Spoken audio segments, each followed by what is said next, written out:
Hvala. Pozdrav vsem. Jaz bi tokrat rada predstavila, kako poteka izbor osebnosti, namreč v zadnjem času je precej zanimanja za to, kakšni so naši kriteriji za izbor. Tega ne počnemo sami, pač pa s pomočjo področnih urednikov in svetovalcev. Ti namreč na podlagi seznama oseb iz slovenske bio- in bibliografske podatkovne zbirke Inštituta za kulturno zgodovino, ki jo je mimogrede že leta 1996 zasnoval Martin Grum, in smernic za izbor osebnosti pripravijo izbor osebnosti vsak na svojem področju. V ožjem uredništvu potem izbore združimo, pregledamo in skušamo ta področja tudi številčno gesli nekako čim bolj uravnotežiti.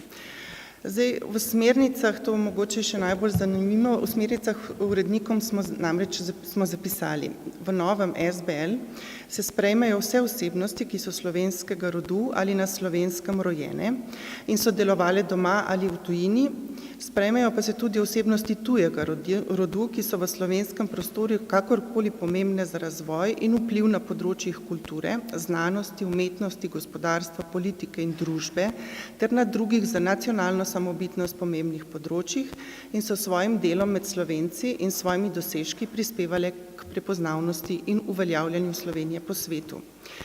Vse osebnosti po pomembnosti delimo na 4 kategorije.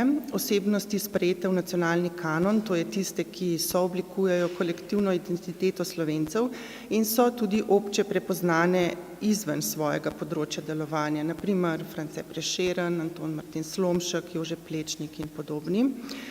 Potem sledijo najvidnejše osebnosti posameznega področja, njihov vpliv delovanja presega čas njihovega delovanja oziroma življenja. Potem so vidne osebnosti iz posameznega področja, katerih vpliv je vezan bolj na čas njihovega življenja in delovanja. In nazadnje so izstopajoče osebnosti, ki izkazujejo pomembne dosežke, ne moremo pa jih uvrstiti v prejšnje 3 kategorije. K temu smo dodali še nekaj priporočil, ki so zelo splošne. Starostna meja je 50 let.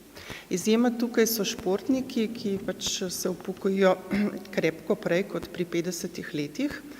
Potem nekako strožja izjema so tudi umetniki in prejemniki najpomembnejših nagrad.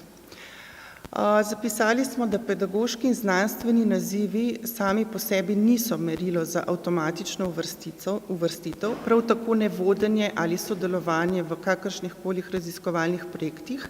Zanimajo nas samo morebitni izstopajoči rezultati projektov. Merilo pa so lahko nacionalne nagrade in najpomembnejše nagrade s posameznih področij, na športnem področju pa dosežki z olimpijskih iger, svetovnih in evropskih prvenstev.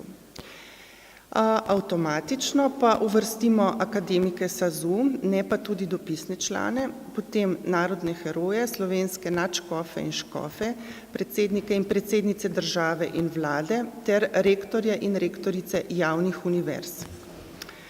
V knjižno izdajo uvrstimo osebnosti iz prvih 3 omenjenih kategorij. Za še delujoče osebnosti, ki so v 4. kategoriji in se jim biografija spreminja, pa ne moremo zagotoviti gesla, ki ne bi bilo ob izidu pravzaprav že zastarelo, nepopolno, hkrati pa tudi ovrednotenje njihovega dela še ni možno. Zato ta tip osebnosti objavimo na spletu, kjer lahko biografije tudi dopolnjujemo.